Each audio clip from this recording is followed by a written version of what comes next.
Desa Bersatu ini bulat memberikan dukungan kepada Prabowo Gibran di Pilpres 2024. Kenapa? Karena kami menganggap Prabowo Gibran yang bisa mengakomodir semangat melanjutkan perjuangan desa. Kita carikan solusi bersama-sama dan ya kita harap kalau di visi misi kami sudah ada Pak, misalnya membangun dari bawah dan dari desa, itu salah satunya.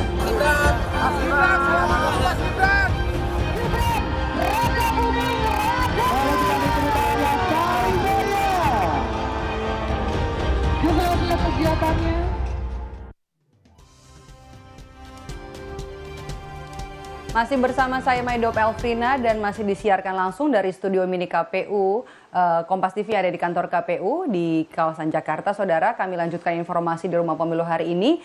Informasi datang dari calon wakil presiden nomor urut 2 Gibran Raka Buming Raka yang menyebut mengaku siap menerima teguran dari Bawaslu buntut kehadirannya di acara silaturahmi Desa Bersatu. Gibran menyebut kehadirannya di acara silaturahmi Desa Bersatu hanya datang sebagai undangan. Meski demikian, Gibran siap menerima teguran dari Bawaslu.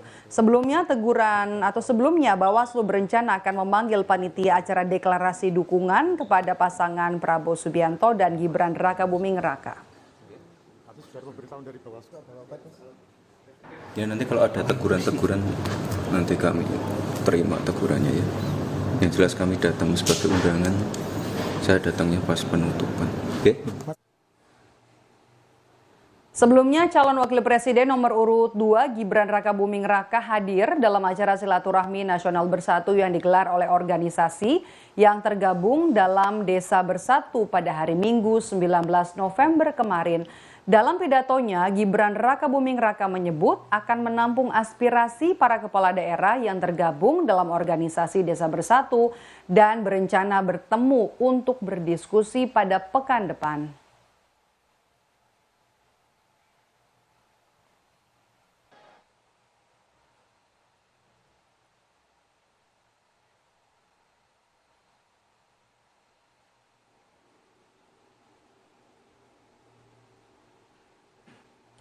Dan saudara, calon wakil presiden nomor urut 2 Gibran Raka Buming Raka hadir dalam acara silaturahmi nasional yang digelar organisasi yang tergabung dalam Desa Bersatu pada hari Minggu 19 November kemarin. Dan benarkah aparatur dan kepala desa harus netral dan dilarang memihak kepada pasangan calon tertentu di pemilu? Kita akan bahas di program Rumah Pemilu sore hari ini bersama dengan Direktur Pusat Kajian Politik Universitas Indonesia dan Mbak Huria. Selamat sore Mbak Huria.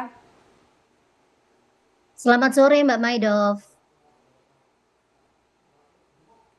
Oke, Mbak Huria, sebelum kita memulai perbincangan ini, kita sama-sama dulu satu paham sepakat soal aparatur desa dan kepala desa ini ada di bawah Kementerian Desa, termasuk soal kewenangan dan pemberian sanksi apabila ada hal-hal yang mereka langgar. Ya, ini kan sebenarnya kalau bicara soal posisi kepala desa ya, ini kan sudah diatur gitu ya di dalam Undang-Undang Desa ya. Undang-Undang nomor 6 tahun 2014 tentang desa. Bahkan kalau bicara khusus tentang netralitas aparat desa, ini juga kita bisa lihat ya di undang-undang tersebut sekaligus juga diatur di dalam Undang-Undang nomor 7 tahun 2017 tentang pemilu gitu. Bahwa kemudian secara hierarki tentang pemilu kita melihat mereka memang di bawah koordinasi Kemendes, tetapi juga berada di bawah koordinasi kepala daerah gitu ya. Sama seperti posisi ASN sebenarnya yang secara administratif dia ada di bawah kepala daerah. Demikian Mbak Maidov. Oke.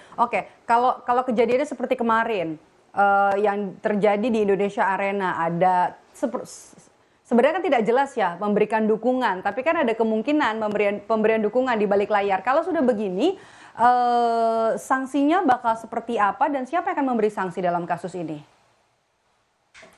Kalau bicara soal sanksinya, saya kira tadi ya di undang-undang tersebut ya itu sudah diatur sebenarnya sanksinya gitu ya. Dia bahkan bisa sampai kena sanksi pidana. Kalau misalnya kepala desa terbukti melakukan tindakan yang bisa menguntungkan salah satu peserta pemilu gitu ya, ada pidana, kemudian juga ada denda.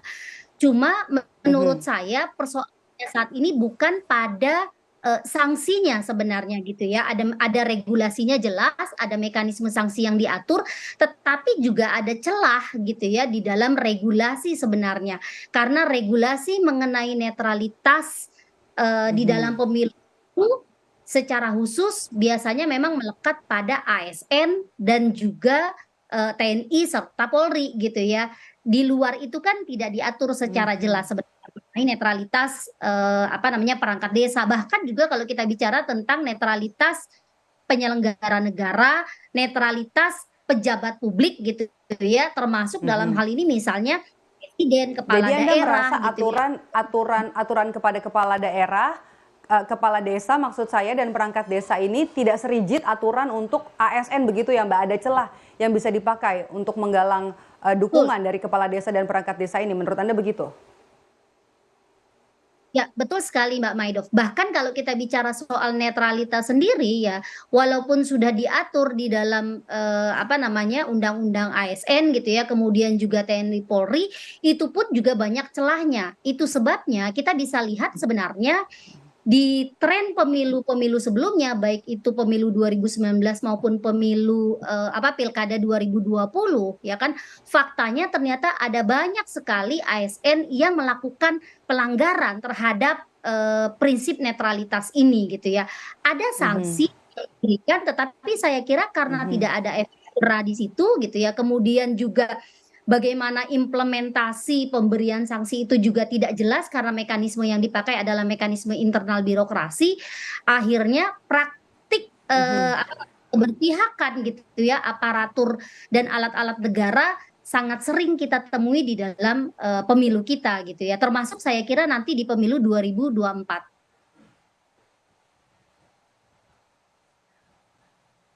Oke. Kalau Anda melihat Mbak Ria, ini dengan adanya acara kemarin dari perangkat desa yang ada di Indonesia Arena pada 19 November kemarin, Anda bisa membaca bahwa sebelum-sebelumnya memang sudah ada upaya untuk memobilisasi perangkat desa, dan kalau kita lihat juga di tanggal 8 November kemarin PPDI juga sempat ke istana begitu. Anda bisa lihat ini memang sudah ada penggalangan mobilisasi perangkat desa.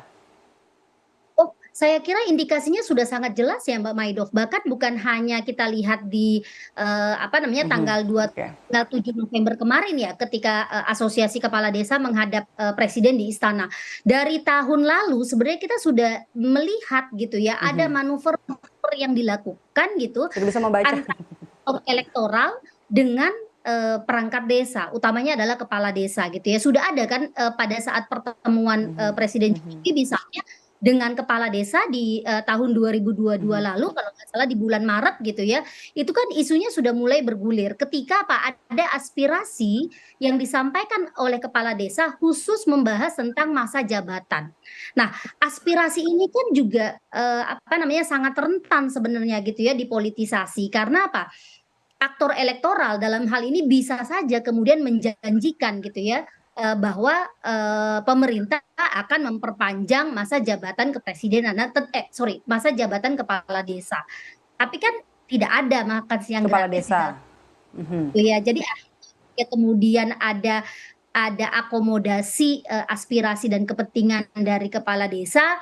Imbal baliknya tentu saja adalah dukungan politik gitu. Nah, ini yang menurut saya menjadi kekhawatiran hari ini gitu ya.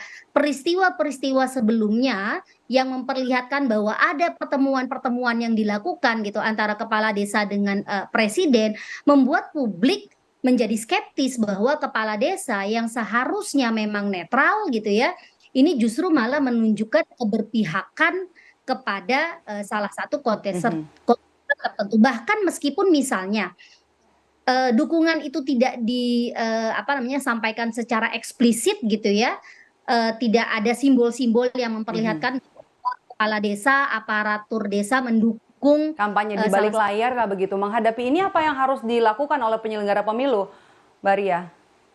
Nah, saya kira gini, kondisinya hari ini kalau kita bicara soal penyelenggara pemilu khususnya Bawaslu, ini kan mereka memang bekerja berdasarkan undang-undang. Masalahnya undang-undang kita punya celah yang sangat besar gitu ya, dan juga sebenarnya penegakan hukumnya juga masih relatif lemah.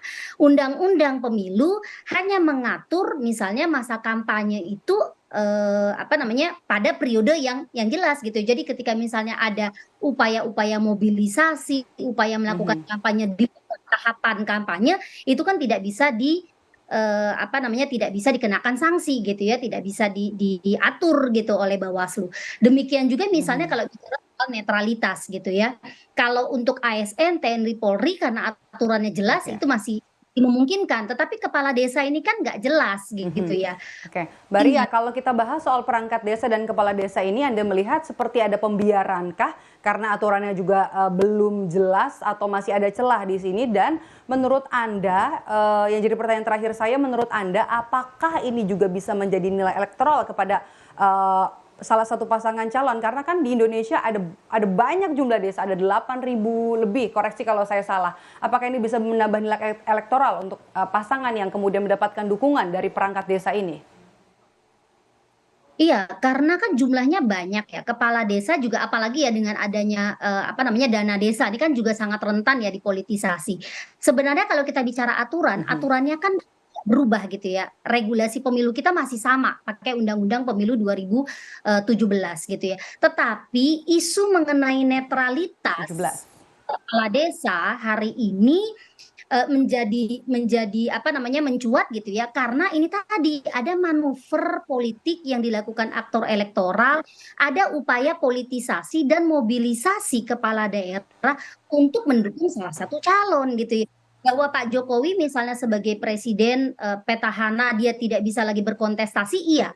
Nah, artinya kan sebenarnya harusnya tidak ada kepentingan lagi misalnya ya untuk melakukan pertemuan-pertemuan dengan kepala desa, mendengarkan aspirasi mereka gitu ya di tahun politik. Tapi karena ada konflik kepentingan, ya di mana salah satu paslon itu punya hubungan kedekatan dengan Pak Jokowi, hubungan kekerabatan. Nah, ini rentan gitu ya. Pertemuan-pertemuan ini menjadi, apakah pertemuan antara presiden gitu ya dengan kepala daerah, atau sebenarnya ini pertemuan antara politisi gitu ya dengan aktor-aktor politik lokal. Nah, menurut saya yang terjadi hari ini adalah upaya aktor-aktor elektoral untuk mencari dukungan sebanyak-banyaknya dengan memanfaatkan posisi jabatan Oke. ya dan mekanisme prosedur yang berlaku gitu ya. Logikanya begini, Mbak. Kalau misalnya kepala desa punya aspirasi, harusnya kan mereka bisa menyampaikan ini kepada hierarki di atasnya ya kan, yaitu ada Kemendagri di situ, ada Kemendes di situ dan juga ada kepala daerah. Kenapa harus di-bypass langsung ke presiden? Nah, ini yang menjadi pertanyaan publik. Jadi sulit buat kita gitu ya memaknai pertemuan-pertemuan kepala desa ini, memaknai aspirasi yang disampaikan kepala desa adalah aspirasi murni, bukan untuk kepentingan politik elektoral dan memenangkan Oke. calon dengan imbalan-imbalan tertentu. Mbak Ria, maaf saya potong. Jadi Anda melihat apakah penggalangan suara dari perangkat desa, kepala desa ini bisa memberikan efek elektoral, bahkan juga kan cawapres nomor urut 2 sampai datang dan bahkan pekan depan menjanjikan akan ketemu lagi membahas. Ada pertemuan lanjutan. Menurut Anda ini akan memberikan efek elektoral? Oh jelas, jelas sekali Mbak. Karena tadi ya saya bilang bahwa kepala desa ini adalah elit lokal, ya kan, yang mereka punya kemampuan untuk mempengaruhi gitu ya masyarakat desa untuk memilih gitu ya. Bisa saja kemudian kan apa namanya, isunya kemudian dikaitkan dengan dana desa misalnya kayak gitu ya. Kalau nggak mau ikut suaranya kepala desa, nanti misalnya pembangunan di desa itu menjadi terhambat gitu ya. Dan lagi pula kita belajar dari pengalaman Orde Baru lalu gitu ya, mobilisasi birokrasi, aparatur pemerintah sampai ke tingkat bawah itu kan sudah dilakukan gitu ya dulu. Kalau dulu kan sampai ke desa kita pakai. Nah, sekarang yang dipakai itu adalah perangkat desa. Jadi kita punya sistem yang sebenarnya sudah demokrasi gitu ya. Pemilunya juga seharusnya menggunakan regulasi yang demokratis, tetapi praktik-praktik politik lama di mana mobilisasi aparat negara, aparatur pemerintahan, alat-alat negara masih terus digunakan oleh politisi untuk menambah dukungan elektoral, terutama ketika kompetisi yang Baik. terjadi di antara 3 paslon itu ketat gitu. Jadi menjadi sangat signifikan kalau bisa menggalang dukungan kepala Oke. desa. Sangat signifikan ya untuk dukungan dari kepala desa ini. Baik, terima kasih, kita sama-sama pantau nanti sebelum pemilu dimulai ini, bahkan juga dugaan-dugaan potensi kecurangan ini bisa terendus bahkan sebelum kampanye nanti dimulai. Terima kasih sudah bergabung bersama kami Direktur Pusat Kajian Politik Universitas Indonesia, Mbak Huria. Saya selalu Mbak Huria.